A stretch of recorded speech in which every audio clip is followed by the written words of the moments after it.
Mr. Lebowski.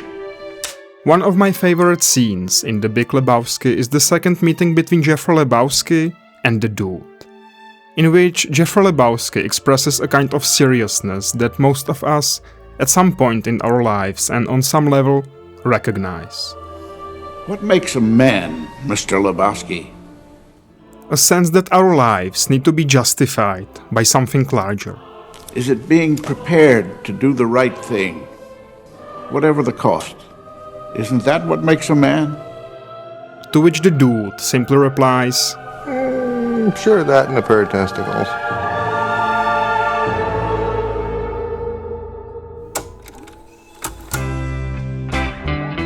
If I had to label some movie as my comfort movie, The Big Lebowski would definitely be on that list. Not simply because it's peak comedy, The fuck is this? which it is, Obviously, you're not a golfer. but also because it speaks to me in a way that very few movies manage to do. The story has all the usual conventions of a normal narrative. There is a call to action, Not on the rug, man. an unexpected turn of events, We have Bunny gather $1 million, await instructions, no funny stuff.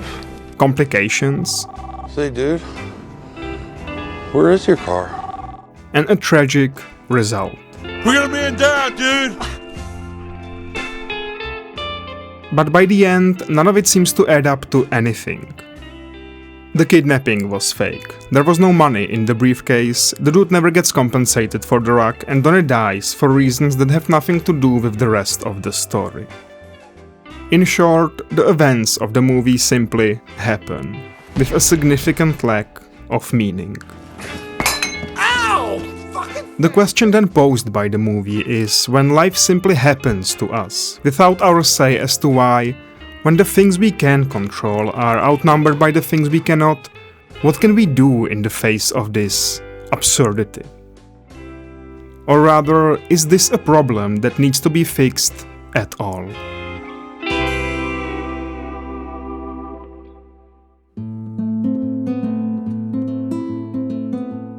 The term absurd is mostly associated with the French thinker Albert Camus, who defined it as the collision between the human need for meaning and the silent, indifferent nature of the world.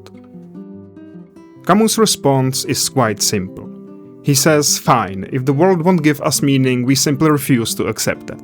We revolt, we continue anyway, and that defiance becomes our meaning. And this revolt can take many shapes. Sometimes it's clinging to a set of rules that hold the chaos of the world at bay. Am I the only one around here who gives a shit about the rules? Market zero! Sometimes it's constructing an identity worth striving toward. I didn't blame anyone for the loss of my legs. Some Chinaman took them from me in Korea, but I went out and achieved anyway. However fraudulent that identity may be. He has no money of his own. I know how he likes to present himself. Father's weakness is vanity. A simple act of obliviousness to the lives and events happening around us can be its own kind of revolt. I am the walrus. Shut the fuck up, Donnie. V.I. Lenin. Vladimir Ilyich Ulyanov. What the fuck is he talking about? And sometimes it's simply declaring meaninglessness so loudly that the declaration itself becomes a kind of meaning. He believes in nothing. He believes in nothing, Lebowski, nothing. In a short essay simply called The Absurd, the American philosopher Thomas Nagel expresses a different kind of approach. While he definitely agrees on the statement that the human life is, for the most part, absurd, he also argues that this realization is something that warrants neither that much distress nor that much defiance. Something that the Dude sympathizes with when he states that, Oh, that must be exhausting. because for Nagel, the absurd is not a collision between us and the place or space we inhabit. The world isn't doing anything to us, it is not silent nor indifferent. It's just there. The absurd is something we do to ourselves. According to Nagel, we don't judge a situation as absurd unless we have a standard or some sense of seriousness, significance, or harmony of our life by which we can measure a certain situation as absurd. Your name's Lebowski, Lebowski. Your wife is Bunny. My wife? Bunny? Does this place look like I'm fucking married? The toilet seat's up, man! His claim is that we possess a trait so unique to us that, as of now, we haven't discovered its equal anywhere else. The ability to step back from our lives and survey them from a detached perspective. And we might do this more often than we realize. Most people, some more than others, are aware of the vastness of space around us, and of how small we are within it. We are also aware that, given enough time, the fate of our species is, with the utmost certainty, our complete and utter demise. Whether by our own design or some external force. It would be only natural then to proclaim that in the end, none of it really matters. And yet, we don't. We don't magically acquire a new vantage point from which we can suddenly settle whether anything objectively matters or not. We continue to take our lives largely for granted, while at the same time seeing that all our decisions, certainties, hopes and aspirations are possible only because we do take them, perhaps against our better judgment, seriously. For Thomas Nagel, this is the absurd. Not a state of the world or the universe or a lack of meaning in it, but the collision between the seriousness with which we take our lives and the perpetual possibility of regarding everything we do as arbitrary or open to doubt. You're joking, but perhaps you're right. It is absurd because we largely ignore precisely those doubts that cannot be settled. Questions of life and death, meaning, the existence of God, and yet we continue to live with almost undiminished seriousness in spite of them. Which means the absurd doesn't have to be something that needs confronting at all. If it's the price of being the kind of creature that we are, then what enemy, other than us, is there to defeat?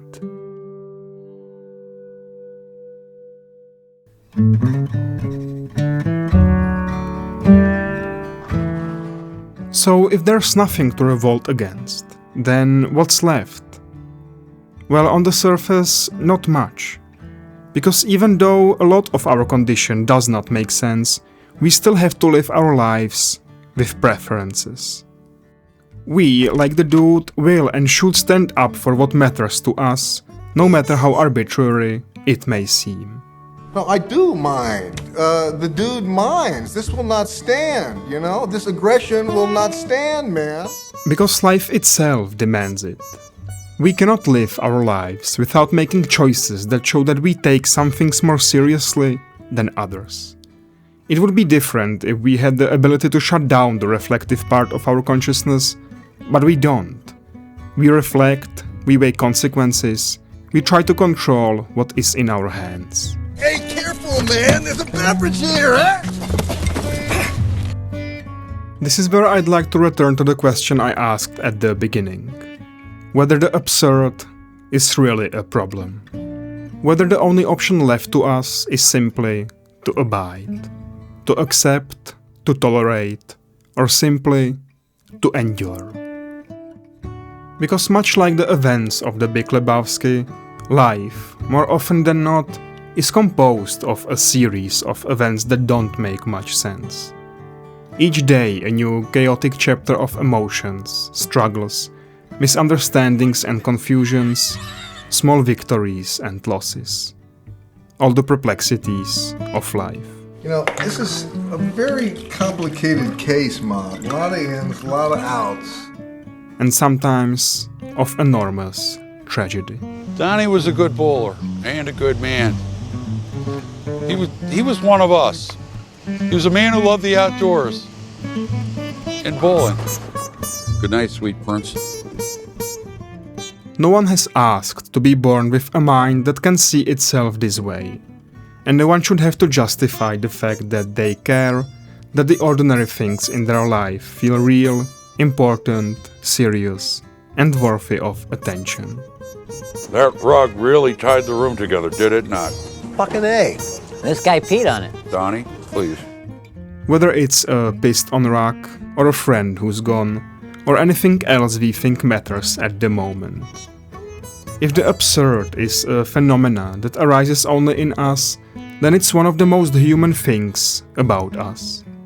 A natural part of the complicated enterprise that is human life. An enterprise that can be roughly summarized as, strikes and gutters, ups and downs. the absurd need not be a matter of agony unless we make it so.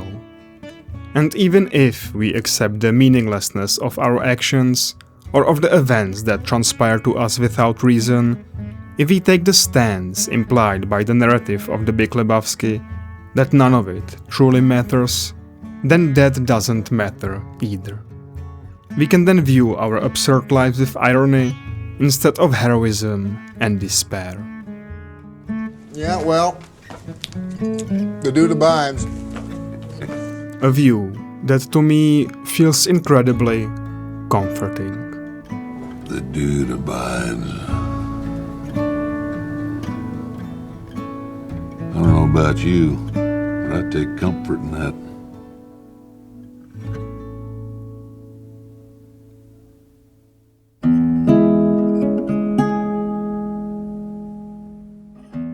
While Thomas Nagel and Albert Camus might disagree on the proper response to the absurd, they fundamentally agree that it is a condition of most of human experience.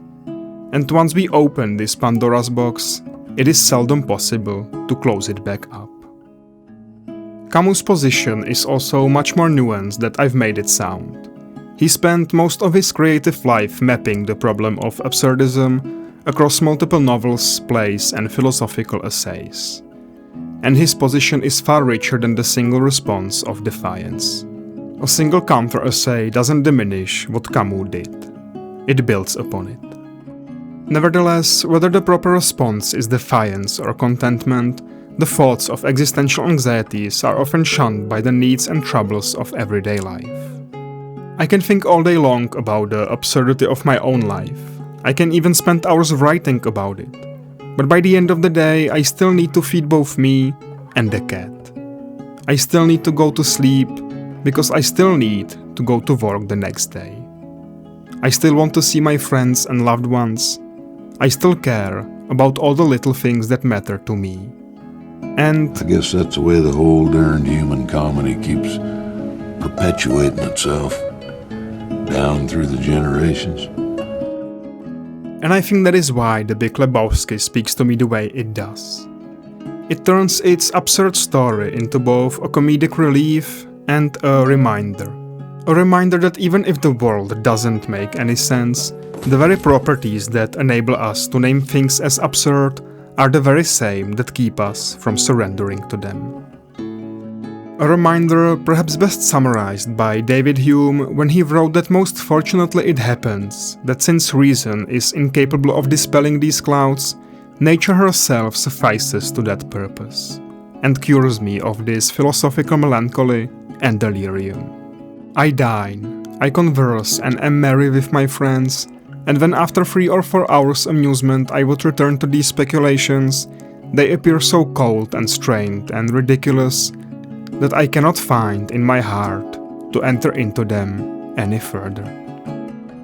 And sometimes the most reasonable response we can take is simply to say, Hey, fuck it, man. Let's go bowling.